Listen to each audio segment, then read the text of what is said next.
Well, hello, and welcome to another amazing episode of the Stephanie M. Seaton Sunday Show. Tonight, we are going to have an amazing conversation with my guest tonight. She is a first time guest. Let's give it up for Miss Linda Carmouche. Thank you. Yes, welcome. How are you tonight, Miss Linda? I am doing wonderfully well. I'm excited to be here. Thank you for having me. And I'm excited about the conversation we're going to have. Me too. We had the pleasure of meeting each other. I guess it's been a little bit over maybe a month and a half now.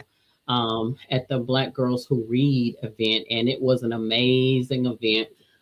Was able to connect with a lot of amazing people, and Miss Linda and I came across each other's paths, and so I'm glad that we were able to get her scheduled. And tonight, it's finally happening. Yes, it is. Yes, it is. So listen, the first thing that I usually do, Miss Linda, is I ask all of my guests to introduce themselves. So please tell the audience, who is Linda? Okay, a little bit about who Linda Carmouche is. I am a licensed therapist. Heavy on the license. Heavy on the license. Okay. These days in these therapy streets, you got to make sure you clarify. Okay. Yes. I have been in the mental health field now. May of 2026 makes 30 years. Whoa. 30 years. Yeah. So give me some love for hanging in there for 30 years. And I still have a heart for it. I am a speaker. I am the creator and brainchild behind Polished Pain. Honestly, my work was born from watching so many people look fine while they were quietly dying inside, carrying the weight of everybody else and everything else. I focus in this stage of my career on helping the people that help other people, my therapists, my caregivers, my social workers, my nurses, my doctors, my teachers, those who serve. Oftentimes we forget about them and they don't have anybody that takes care of them. So that's what I'm doing. A lot of people are surviving and don't even realize it. So Stephanie, that's my focus right now, really helping people to understand the truth about burnout, because what we've been told and sold is not the truth. It's not the whole truth. I like that. What we've been told and sold. I like that. What you'll know about me, Miss Linda, and tonight is I love catchphrases. And when you say something that is profound, I have to repeat it again. Listen, when I was doing research for the show, and very impressive the things that you have done. The 30 years in mental health alone, that is impressive that you have been able to still find passion in that, because it's heavy. It's heavy. It is. But one of the things that stood out to me was what you're doing right now. And that is helping the caregivers. I found myself relating to that so much because as a mom, as a sister, a daughter, we wear all these titles. That's not even including our business world and then everything else. But I find myself to be one of those people that, we're smiling on the outside and we're just, making sure everybody else is good. And at the end of the day, it's like, okay, Lord, who's going to be good for me? Because we're just like, you just gave out. You're overwhelmed, but you never speak it because you're the strong one. Yes. When you said that a few minutes ago, that's what triggered my thought a few minutes ago when you said, well, we're taught we're supposed to be strong. We're supposed to carry so much stuff. And then here comes people like you to educate us and to let us know, listen, you don't have to carry everything. You were never supposed to carry everything. And so it is really important, the work that you're doing. And I want to let you know that when I saw that, I was like, I booked you because of other things. But when I saw that was part of your branding, I was like, I know I made the right choice because this ministers to me too. You know, polished pain is, yeah, we get real good at making it look good. Oh, we look so good, Stephanie. Yeah. I want to eat up everything you're saying right now, because it's so true. We become the strong ones. Yeah. And we become the strong ones for a lot of reasons. Some people are the strong ones because they had no choice growing up. Some of us became the strong ones because that's what was modeled for us, and we believed that's what we needed to become. Some of us were taught that you needed to be the strong one and depend on only yourself. But God never created us to be an island. And one of the things I didn't talk about is how God has given me the ability to merge ministry with mental health. Because sometimes we over spiritualize and we think mental health doesn't have a place if we are spiritual beings, but that's not true. So I don't want to jump ahead, but I have to say that there are so many things that we were taught directly or inadvertently that we are now finding out they don't quite work for our wellness. Yeah. Well, listen, I'm a very big advocate for healing, for therapy. I am personally someone who spent lots of years in therapy, from middle school and throughout different stages of my life as an adult. I have been in and out of therapy, from all kinds of things that I was taught and just as you say, caught in life. And so I'm really big about that. It doesn't mean that you don't pray. It doesn't mean that you love Jesus any less, but it is a reality that, you know, everything starts in your mind, you know. Yes. And the Bible says, be therefore transformed by the renewing of your mind. Well, if your mind is not right, if you don't have that sound mind that the Lord is speaking about, then it's going to affect other parts of your body. And so we definitely have to be open-minded. Listen, for all of you that are just now tuning in, we have started our conversation tonight. We are talking to Lynda, and she is an amazing licensed therapist. Come on, somebody, licensed. A leadership strategist and a #1 Amazon best-selling author. She is here tonight to talk about burnout. She is here to talk about strength and emotional survival, something that we talk a lot about here on this brand. Of course, we talk about healing, we talk about empowerment, and we talk about transformation. And how many of you know, watching tonight, that therapy is part of that healing process? I'm a very big advocate of healing and going through therapy, doing the work. You have to go back and pull things up from the root. You got to get it from the root. And so she's been in this field for 30 years. The concept of the healing, disrupting burnout, and of course, her background being in ministry as well. She has been able to create polished pain, which she's going to talk to us about here in just a moment. And we're going to hear all things Lynda. So listen, go ahead and like, tag, share, whatever you need to do that you can be glued to your laptop, your phone, computer, whatever you're watching us on tonight. Make sure that you are tuned into this conversation. Miss Lynda, let's go ahead and Stephanie, I want to tag on something that you mentioned just now, because I think it's very important. It's one of the things that get us caught up real bad. You said pull from the root. Yes. A lot of times when we talk about mental health, we only focus on the fruit. There you go. We focus on the symptoms, the things that we can see, the things that we can feel, or what we don't feel. I don't feel like I have hope anymore. I feel heavy or weighted, depressed, dark. But I need all of your listeners and followers to understand that, #1, let's just move back from all of the stigma with mental health and understand that if you are a person and you have physical health, you also have mental health, you also have spiritual health. And if there's any part of you that you don't feed and take care of, it is going to impact the other part of you. But when you talk about the root, if you only focus on the fruit, and even if you go to therapy, different therapists take care of different things. I have a certification in trauma. That is my focus. But you have to make sure that whoever you link up with, they are qualified to deal with the root.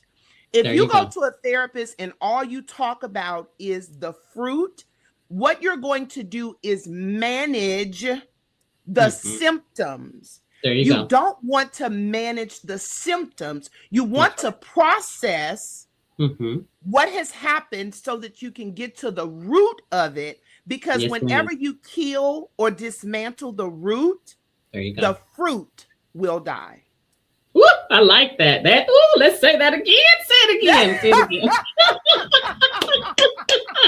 We got to get to the root, because that's going to keep you from having to deal with the same thing for the next 30 years.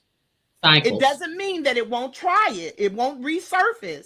But you won't deal with it in the same way that you've been dealing with it. Yeah. We're talking about breaking cycles. That's what it does.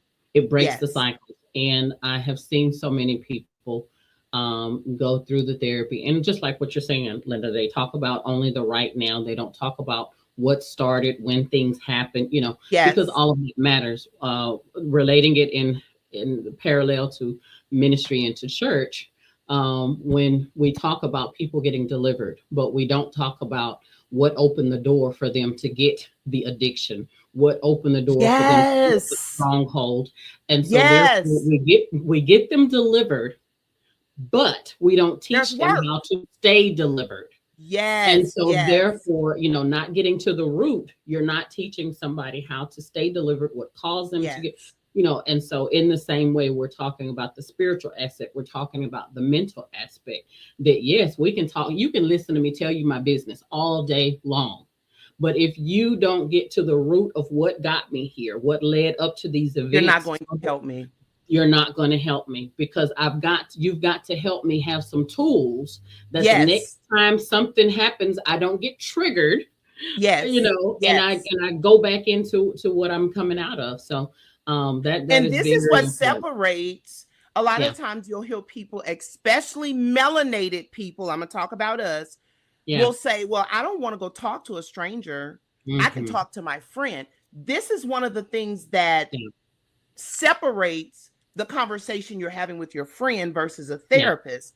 We know what to look for. We know how to educate you on things that you've seen, experienced, or dealing with, and help direct you in a different path that somebody who's not a therapist and have not been trained and educated on will not be able to pick it up and help you move in a different direction.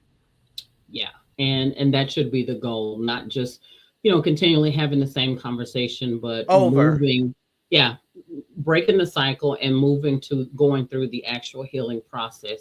So what you're doing is you're blending your clinical expertise, your leadership development, your spiritual insight, and everything all together, and helping people to get to the better side of things.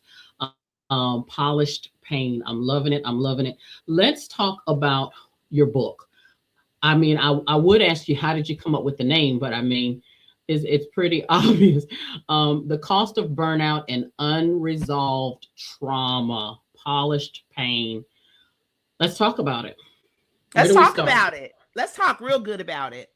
So I will be honest, I want to take all the credit. I really do, because it's a beautiful book, but I can't. It was definitely birthed through me, but it was from God. After my book was launched, I really had an opportunity to go back, and some of the things that I saw, I was in awe of things that I wrote in the book. I shared some personal stories, some things that I had to work through myself, because people think therapists are inhumane. We're not. We have our own journey that we're working through, and things that we have had to process, the same steps that you've had to take. When you hear me say polished pain, it is a phrase that I coined. And I want to break it down because I want people to understand on a deeper level what it is and what it looks like and how it shows up in our lives. Okay. Polished pain is pain that has learned how to behave. Oh, stop right there. My God. Pain that has learned how to behave. How to behave. What do you mean, Linda? We have taught it. Going back to childhood, I can remember my mom when she would take us out. We can cut up a little bit at the house, but when you going out in public, she have that conversation in the car. Oh yeah. You know how to behave in the store or in the church. So we have pain that we've taught. You can cut up at the house. My God. But when you get in public, when I'm in the board meeting, when I'm leading the church choir, when I'm preaching a sermon, when I'm teaching a class, when they're calling me doctor, we taught that pain. Yeah. Come on, somebody. How to behave, how to respond. We polished it. We dressed it up. We put it in a nice car. We put some red bottoms on it. We've got the designer suit and put on it. But when you take all of it off at the house, and you stand in front of the mirror or you lay in the bed, your inside does not mirror your outside because we have polished the pain to make it look how we need it to look in public.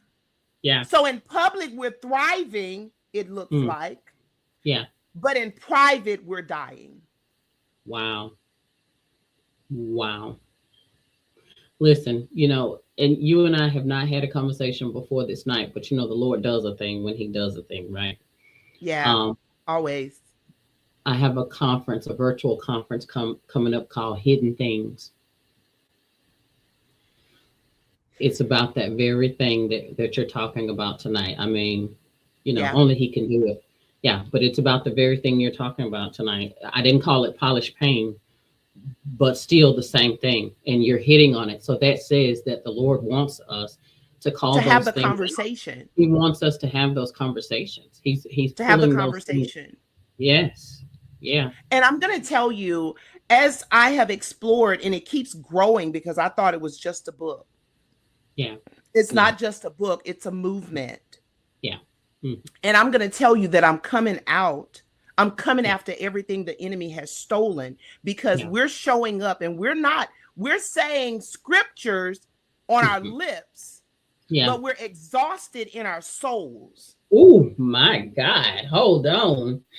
Oh, we are saying scriptures on our lips, but exhausted in our souls. My God, that's truth right there. That is true. Because God said that he gave us an abundant life. Yeah. But that abundant life is a choice. Yeah. Yeah. We have to be able to make the decision to lay some things down so that we can take hold of some other things. Yeah. But let me tell you, this whole polishing thing, sometimes we use the word to polish. Let me go ahead and go there. Yeah, we can quote the scriptures, but we can't apply them to our own self. Come on, somebody. Yeah. It's easy to tell everybody else until you get at that valid moment yourself. Yes. Yeah. And sometimes we polish. I want to be very clear. Sometimes polishing our pain is our protection in that moment. But if you don't move from that space and it becomes your residence, it then becomes your prison. Ooh. So what you used in one season to protect you becomes your prison in another season because you stayed there. There's an example that I use in the book where I was working on my master's and I was married at the time, and my husband then had an affair. Okay. And because I was going through school and I had a lot on my plate, I did not have time to process it. So I polished it. I polished it real good. So good that nobody even knew what I was going through. If you looked at my grades, you was like, woo, Linda killing it. But I was dying inside. Yeah. Yeah. After I graduated, I had to stop. I had to pause life. Yeah. And I had to deal with the pain. Yeah. There was a season that I didn't pause because I was a therapist now, and I need to keep going, and I need to help the children, and I need to help families. Yeah. And while I had an opportunity to stop and deal, some of us never stop. Let me tell you something, Stephanie. Some of us started polishing in childhood. Oh, yes, I know. Yes. There's a story I tell in the book about being third grade when my teacher asked me a question about my dad and I didn't have the answer.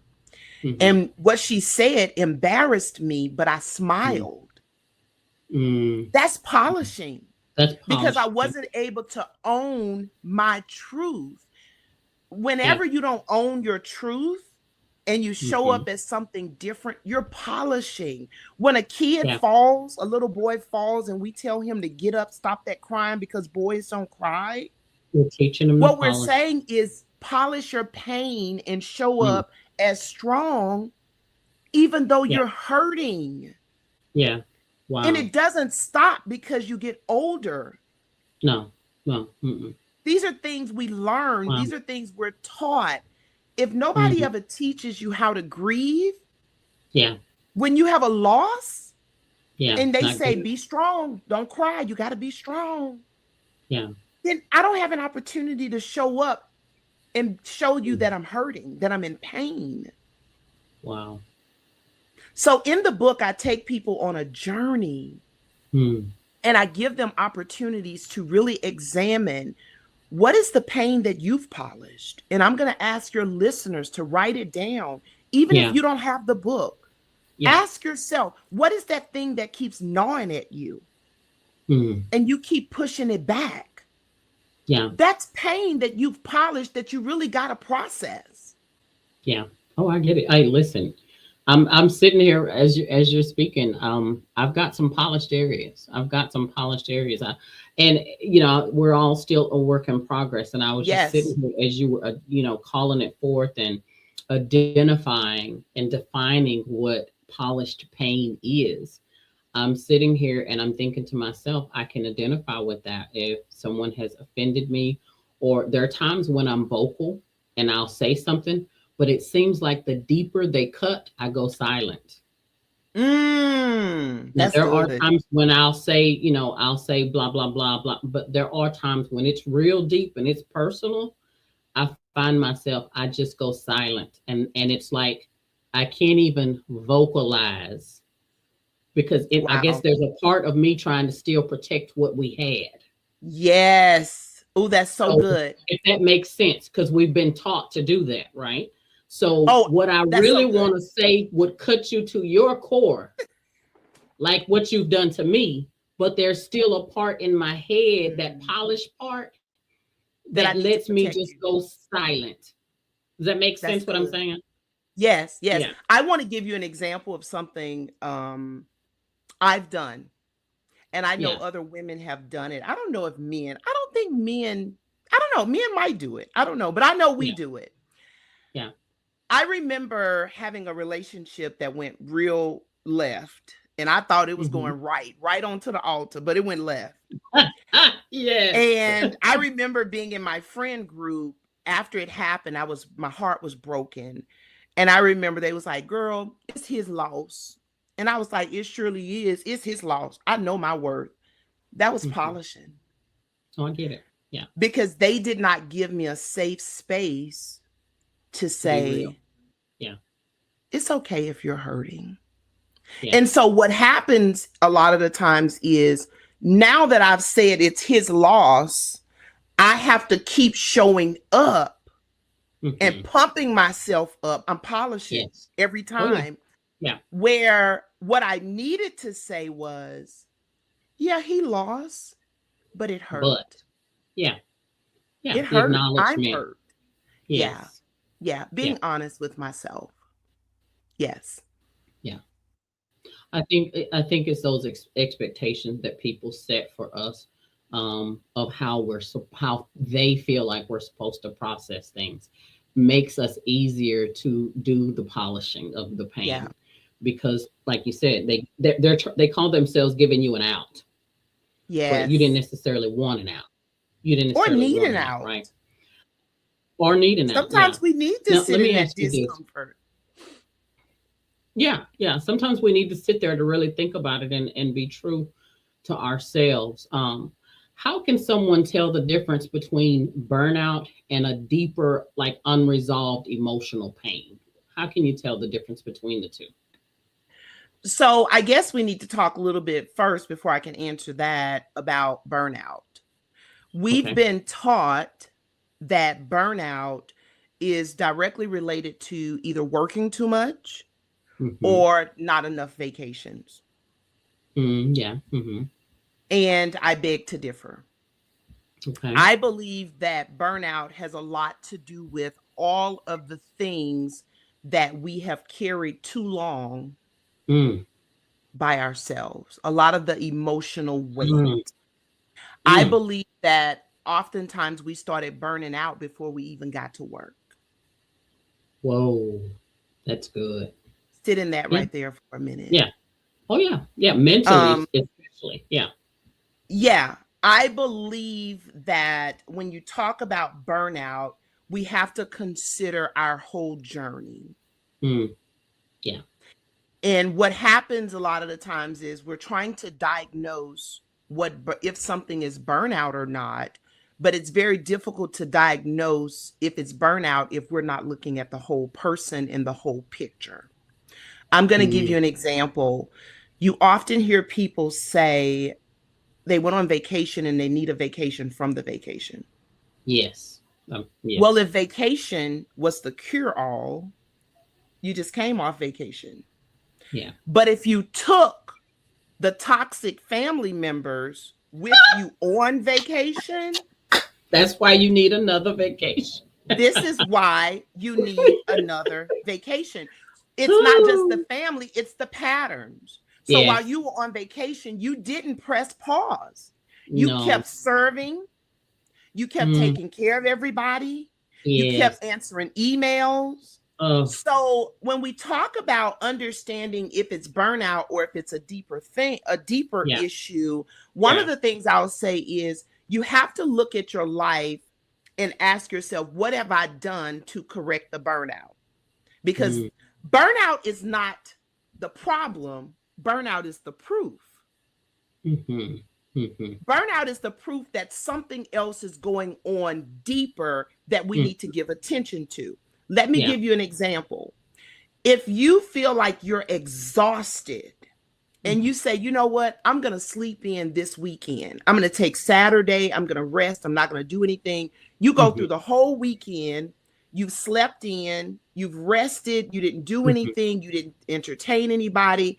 And Monday morning, you're still exhausted. Yeah. We probably have a deeper issue that we've ignored. When you talk about, whenever I diagnose or assess someone, not diagnose, assess, can't talk, someone for burnout, one of the things I'm asking is, tell me about your daily routines. What are you doing? If you get up and you only have 50% energy, it's not burnout. You slept all night. Yeah. There is something else going on. Then I'll find out, well, my husband and I are not in a good place and we hadn't been in a good place in 10 years. Well, think about it. If you live with someone for 10 years and you all have not been in a good place, that's your safe place. Right. Yeah. This is not just burnout. This is a deeper issue that you all need to deal with that is giving burnout, but it's not burnout. Yeah. I think I answered your question. Yeah, you did. Definitely. And it kind of goes over into, I was thinking that D word, depression. I would think, and you can tell me if I'm wrong, but I would think that it would be probably a really thin line between burnout and depression. Oh, definitely. And sometimes the symptoms look just alike. Yeah. And let me say this. depression in one person doesn't look the same in the next. Okay. There is something called productive survival. Okay. Just because I can function and get up and go to work and meet the quota doesn't mean I'm not depressed. Right. You polished it. Especially in high functioning African American women. Yeah. We can work through that thing and mask it, and you would never know because we're not staying in the bed because we got work to do. Yeah. Listen, Lynda. So I'm gonna be very transparent. And the reason why we're up doing that high function stuff is because it's polished pain. We've learned that we're not able to show how we feel or how we think. We have to do whatever we have to do. We're expected. We've been taught, and so we carry it out. And I believe, and I'm probably sure there's men that experience it too. I think it would probably be more so with African American women, especially the expectations, especially those of us that are in leadership positions, in places of employment. We are very polished in polished pain, because we know how to turn it off, our personal stuff. And we know that we have to dot every I, we have to cross every T. Yes. We can't just know everything. That's not good enough. We've still got to go above and beyond the norm because of whatever. And so we definitely have perfected polishing pain. And ladies, I know you're watching tonight. Chime in on the conversation. Drop in the comments if you can identify with what Lynda's talking about tonight.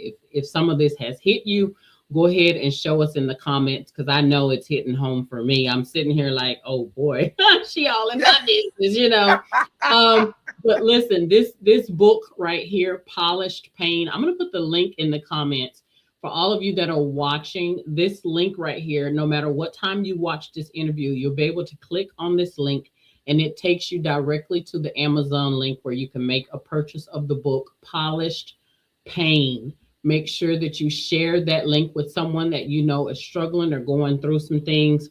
If you have heard something tonight that you know this person can identify with tonight, make sure that you make the interview as well as that link available to them. But wow, Lynda, you're really onto something. I'm really mesmerized by people that don't just write books about just stuff, but write books that are actual real life, things that people are actually going through, things that people can identify with.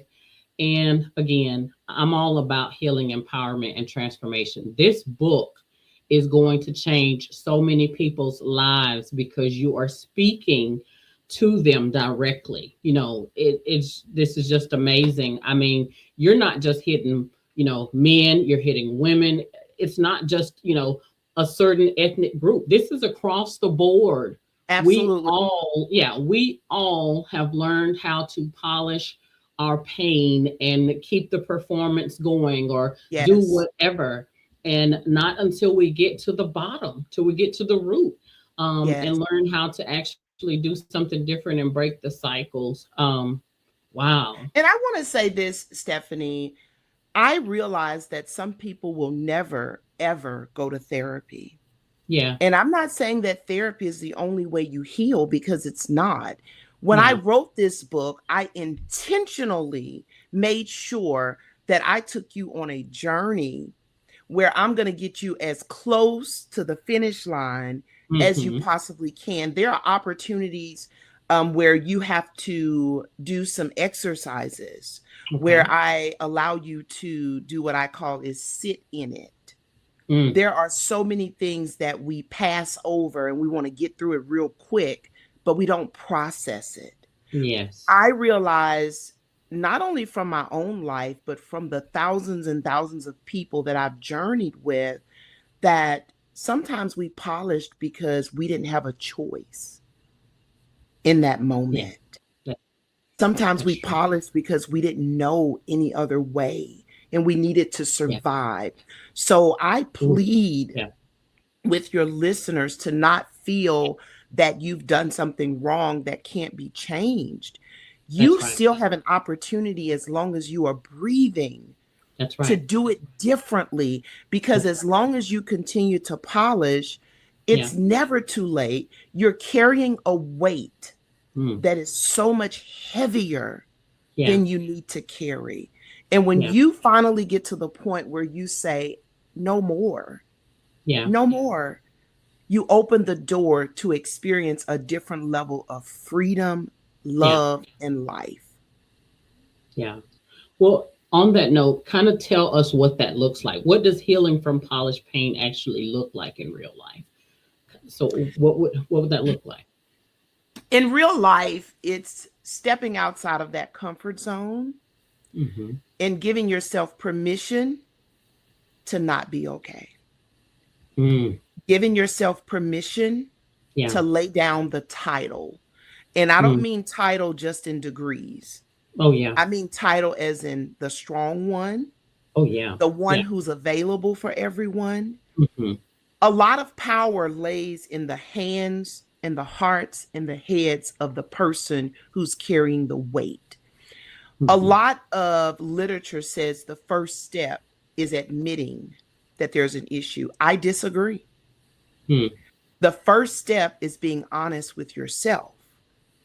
Because you can't even admit anything until you are honest that something is going on. Yeah. Acknowledge. And a lot of us have not even been given the opportunity to be honest and say, I'm tired. When somebody walks up and say, hey, how are you doing? Oh, I'm fine. You're not fine. Oh my God. Yeah. You're not fine. Yeah, I get it. I get it. So I believe stopping to polish the pain says that I'm going to disconnect from a life that I have known and go after a life that I have dreamed of. Oh, I like that. I may not know how I'm going to get there, but I'm going to take one step every day in that direction. And let me tell you, you're not going to be able to do everything at once because it's going to be too overwhelming. Let me give you a quick example. If you have a kid who was a parent, the roles were switched in childhood and they were the parent to their younger siblings because the parents were not there. Right.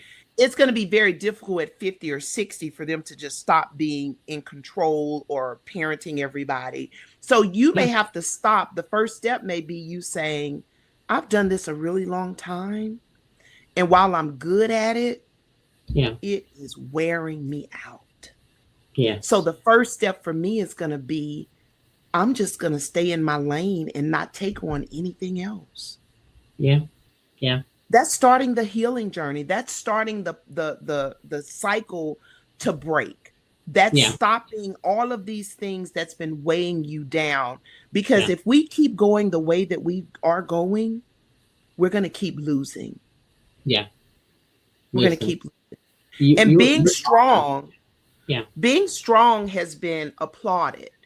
Yeah. And it has become the identity of many of us. Yeah. Notice I said us, many of us. Yeah. We have to take the label off. I'm not strong. I'm human. Listen, I told one of my good friends just a couple weeks ago, because I'm the person that has been labeled the strong one. And there have been some things that have taken place in my life in the last couple months. And, people say, oh, well, you're strong. You can get through this. Oh, you got it. You're fine. Oh, I'm impressed with how you're handling it. I knew you were strong. And I've heard that word strong. So I told one of my good friends, and she said, well, even strong people, I was telling her what some other people were saying. And she said, well, even strong people need help. Even strong people need an encouraging word. And I told her, I said, you know what? I'm tired of being strong. I literally said that exact thing, Linda. I said, you know what? I don't want to be strong. I'm about to be 51 years old, Linda. Be human. I don't want to be strong no more. Yeah. I don't. Listen, divorce, Stephanie. Listen, I'm that you are divorced. I'm divorced from being strong. Listen, I don't want to be strong. I want somebody else to be strong for me. Okay. Listen, I'm about to be 51 years old. My shoulders done held enough. They tied. They tied. They tied. Okay. Them shoulders tied. Listen, I mean, what you're saying tonight is so relevant. I totally identify with you in so many ways that I can't even air publicly. But listen, I get it. I get it. And I know there are so many people that are watching this and they can identify as well that, we carry things and, and we know the word. We know that, okay, we can lay it at the altar, but we find ourselves picking it back up because everybody keeps telling us how strong we are. And, and you wear that strong like it's something. It's a banner. It's a badge of honor. Until one day you hit a wall. Yes. And you realize I don't want to be strong anymore. Not for you, not for me, not for nobody. For nobody. I want to be soft and in my femininity. And I want to look up and I want to say, okay, Father God, this is what's going on. And I want to lay it here. Or, but I don't want to I don't want to figure nothing out. I don't. Yes. And I want to say this, Stephanie, to the faith community. Yes. Stop saying God's not going to put more on me than I can bear. As the banner for all the stuff we refuse to release. You're right. Okay, you're right. God is not going to put more on you than you can bear. But some of the stuff you got on you, God didn't put on you. Yeah, you put it on yourself. Yeah. But we're carrying that. And I hear you would be amazed even in the corporate world how many times people will say, it's okay, I'm going to be all right. God won't put more on me than I can bear. Yeah. No. God never intended for us to carry weight that would wear us down. No, when he blessed us with those jobs, he blessed us to be the position we applied for. But we get in there being superwoman and superman and we let them know we know how to do 20 things. Then they start getting us to do those 20 things with the same salary. And then we say that phrase. when in reality, we did it to ourselves. Yeah. Yes. I want to go back. You asked a question about what does it look like when you are when you start healing from polished pain. I want to give the audience just a couple of pointers, if that's okay. Yes, please. Healing may look like boundaries. Mm-hmm. Not just setting boundaries, but honoring your boundaries. Sometimes you set boundaries and you expect that because you told that friend, don't call me after 10 o'clock, that they're just not going to call. They're going to call. Let them call. But you honor your boundaries. Healing might look like not expecting other people to do for you what you're not willing to do for yourself. Ooh, these are good. Yeah. If you're not willing to pause and rest, you can't say people keep calling me and I never have time to rest, because it's not their responsibility to manage your rest. That's your responsibility. That's right. It may look like asking for help. You don't need 3 children in the house. You're a single parent and you washing all the clothes and they're teenagers. Right. It may look like asking your spouse who's in the house, can you clean the kitchen 3 nights a week? Yeah. Yeah. Okay. Rest without guilt. If you're resting and you're so agitated because you feel guilty, you got to deal with the root, which is the guilt. What is making me feel guilty about resting? Oh, yeah. I was talking to a young lady recently, and she said, I don't think I have a root. And it took maybe 3 minutes for me to determine, well, as a kid, she was raised by her grandma, and grandma said, get up at 6 o'clock because you're lazy if you don't. And you need to clean. You need to do this. That's the root. Yeah. It doesn't mean grandma didn't do the best she could, but now you have developed a sense of guilt when you are not moving. Yeah. Oh, I get it. Going to therapy is another one. disappointing people.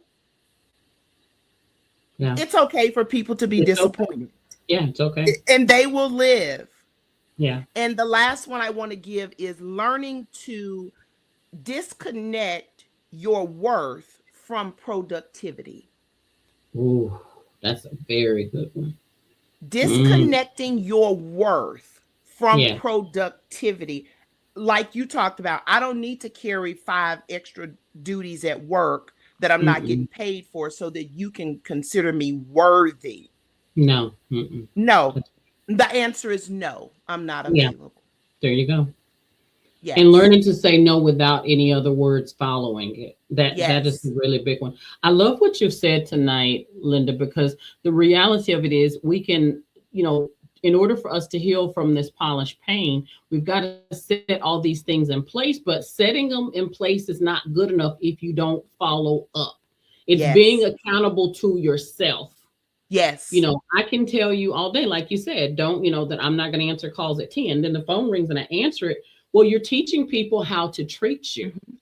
Yes. And so if we're going to put all these things in place and really take this healing process serious for ourselves, then it's mandatory that we make people respect that. Yes. So I love you. And really you respect it. Yeah, you respect it first, and then other people respect it. Because if you say it, but you don't do it, you've taught people that she's just talking, that she's not really being serious.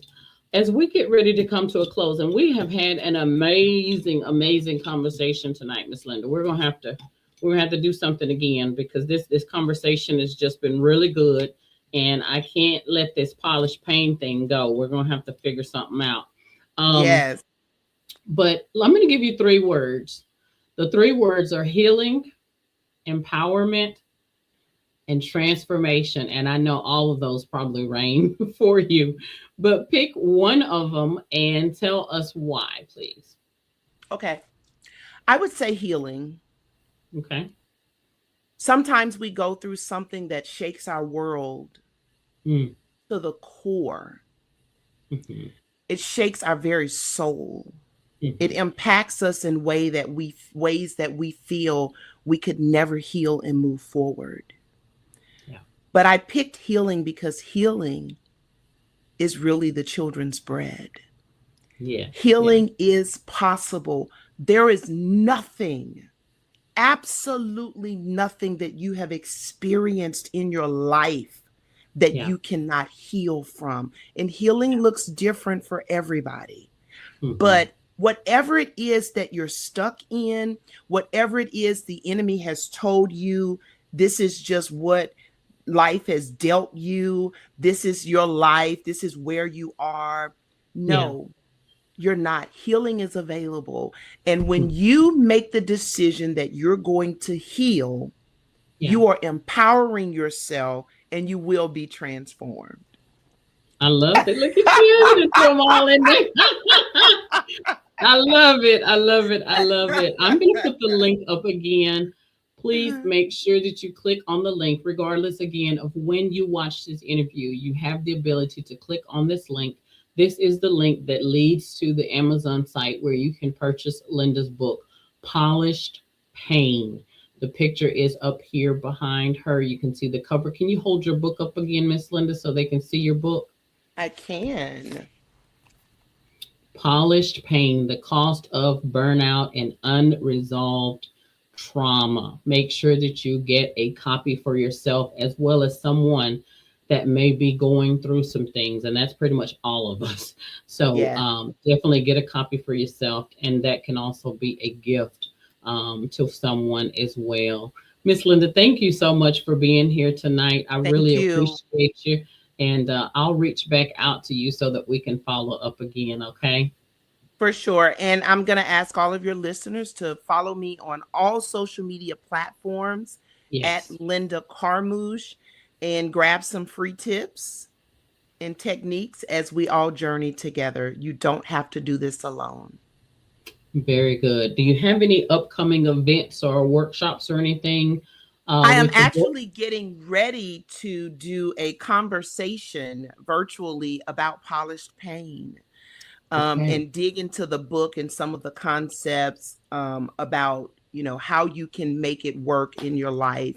The book is an easy read, but it's so layered with so many things that people are asking to have conversations about. So I'm going to do an author talk. So I'm going to encourage everyone to get your book and get your book soon so that you can join me for the author talk. I'll be posting on all my social media platforms about it, and we can hang out and have some good healing conversations. Okay, very good. I like that. Okay, well, thank you, Miss Lynda. Have a good night. Thank you guys for tuning in tonight. Thank you, and thank you for having me. You're welcome. Thank you so much. Bye-bye. Thank y'all for tuning in to another amazing episode of the Stephanie M. Seaton Sunday Show. We will see you back on next Thursday. Thank you. Bye-bye. 2027 Keeping It All Together. Becoming Who God Called Me to Be Conference. Saturday, February 27, 2027. 10 a.m. to 2 p.m. Ujima Socials, Dallas, Texas. This is more than an event. This is a divine gathering for women who are ready to heal, grow, be encouraged, and walk boldly in purpose. This powerful day will include dynamic speakers, a keynote message from visionary Stephanie M. Seaton, vendors, catered lunch, raffles, self-care, intimacy with the Lord, and a life-changing panel discussion. Get your tickets now.